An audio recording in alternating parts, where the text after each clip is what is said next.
24 horas. Esa era la esperanza de vida actuarial promedio de un refuerzo soviético que llegaba a Stalingrado en octubre de 1942. Si eras oficial, las tablas actuariales eran un poco más generosas. Podías esperar sobrevivir 72 horas, pero para el soldado raso el cálculo era absoluto. Una sola vuelta de la Tierra. En el gran marco de la historia militar, el desgaste de unidades suele medirse en meses o en semanas. En la batalla por el Volga lo medimos en minutos. Cuando la 13ª División de Fusileros de la Guardia cruzó el río para reforzar la ciudad, llevó 10.000 hombres. En una semana, apenas 3.000 seguían vivos. Eso es una tasa de depreciación del 70% en 7 días. Esto no es guerra, Kudanda, es liquidación industrial. Para entender Stalingrado hay que dejar de mirar mapas y empezar a mirar libros de contabilidad. Hay que calcular la tasa de consumo. En el momento más intenso de los combates, el Ejército Rojo alimentaba la ciudad con aproximadamente 10.000 hombres nuevos cada semana. El Sexto Ejército Alemán los iba triturando a un ritmo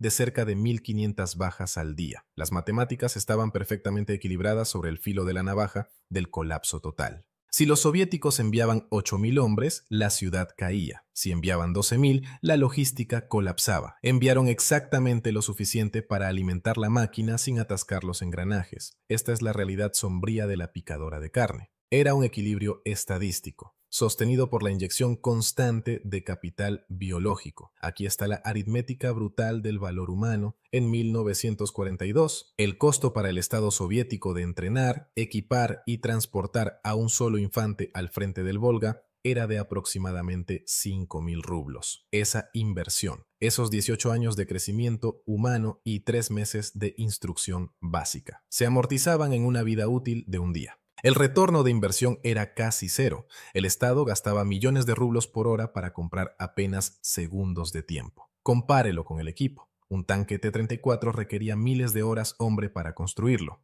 Un soldado tomaba 9 meses de gestación y 18 años de crianza. Aún así, en la contabilidad del Stavka, el tanque era el activo que había que preservar. Y el hombre era la moneda que había que gastar. Cuando un comandante de tanque moría quemado, la pérdida en el libro mayor era el acero, no la carne. La lógica actuarial dicta que es más barato reemplazar a un muchacho de 19 años que a un cañón principal de 76 milímetros. Esta inversión económica creó un campo de batalla donde la carne era abundante y el acero era precioso. Examinemos las variables que dictaban tu probabilidad de muerte. Podemos asignar un valor porcentual a cada vector de amenaza en la ciudad en ruinas. Si exponías tu silueta contra el horizonte por más de 3 segundos, la probabilidad de fuego de francotirador subía a casi 100%. Los francotiradores alemanes no solo disparaban para matar, disparaban para bajar el coeficiente de moral. Pero la bala era solo una variable. Estaba la artillería. En sectores específicos de la fábrica de tractores,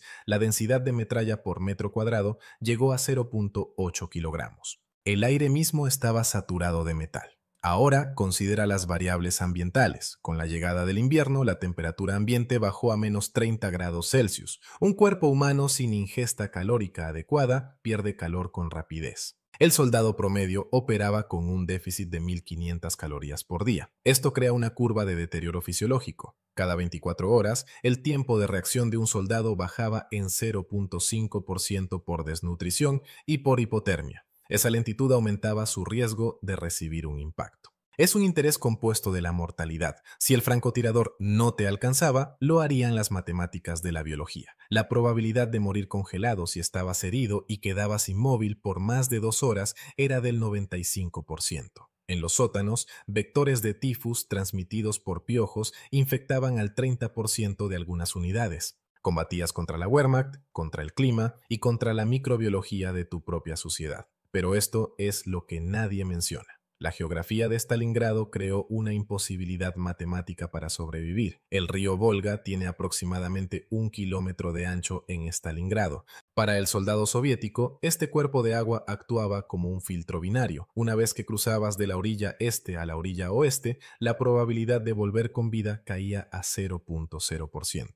No había retirada, no solo por la política, sino por la física. Los cruces en transbordador estaban bajo bombardeo constante de Stukas. Solo en los transbordadores a veces las bajas llegaban al 50%, antes de que las botas siquiera tocaran el lodo de la ciudad. Además, Stalin emitió la orden número 227, ni un paso atrás. Esto introdujo una nueva variable, los destacamentos de bloqueo. Si un soldado se retiraba, la probabilidad de ser ejecutado por los suyos subía al 100%. Por eso, el soldado quedaba atrapado en una pinza mortal. Muerte al frente por plomo alemán y muerte atrás por plomo soviético. La única variable que podía controlar era cuánto le costaría a los alemanes antes de morir. El objetivo pasó de sobrevivir a tasa de intercambio. Si un soldado soviético podía matar a un alemán antes de morir, el intercambio era 1 a 1. Con las reservas de mano de obra soviéticas, esta era una fórmula ganadora. La crueldad de la matemática es que una relación de 1 a 1 garantizaba una victoria soviética, aunque significara millones de rusos muertos. El elemento humano lucha por comprender estas cifras. El cerebro rechaza la escala de la matanza.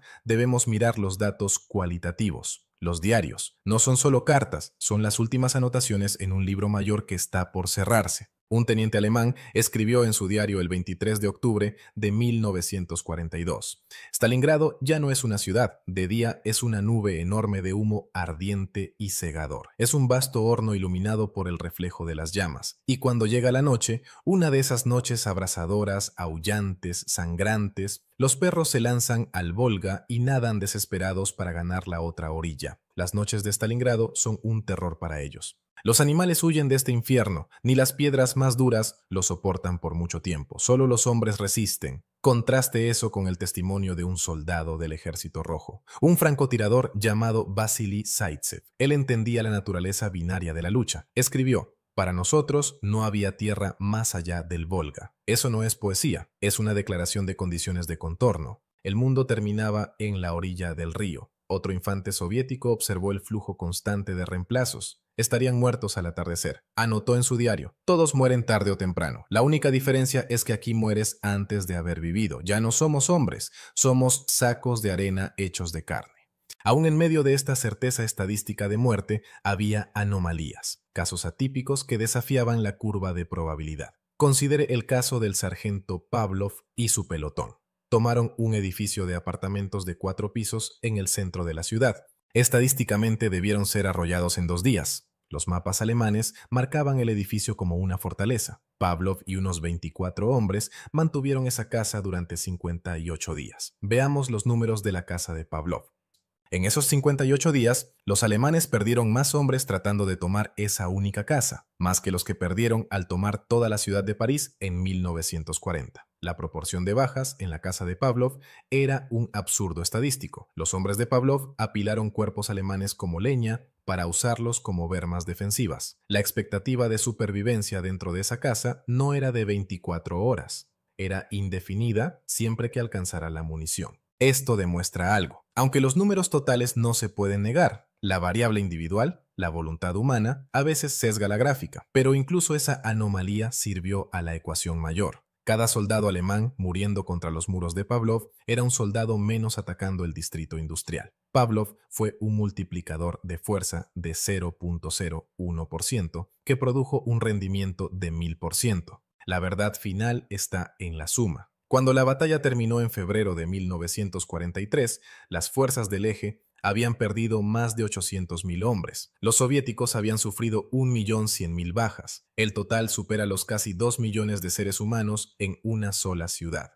Si alinearas los cadáveres de cabeza a pies, se extenderían por 3.500 kilómetros. Los números no se pueden negar. El soldado del Ejército Rojo no ganó por estar mejor entrenado, no ganó por tener mejor equipo en los primeros días. Ganó porque aceptó una probabilidad de supervivencia de 0. La Unión Soviética gastó vidas humanas como agua para oxidar la maquinaria de guerra alemana. La expectativa de vida de 24 horas no fue un fracaso del mando, fue el precio calculado de la victoria. Las tablas actuariales de Stalingrado lo prueban. En guerra total, el recurso más valioso no es el petróleo, ni el acero, ni el oro. Es la capacidad infinita de sufrimiento humano. Si te gustó esto, dale like y suscríbete, de verdad ayuda. Y deja un comentario rápido. Cuéntanos desde dónde nos ves, Estados Unidos, Reino Unido, Canadá, Australia o cualquier otro lugar del mundo. Tu respuesta ayuda a que el video llegue a más personas como tú.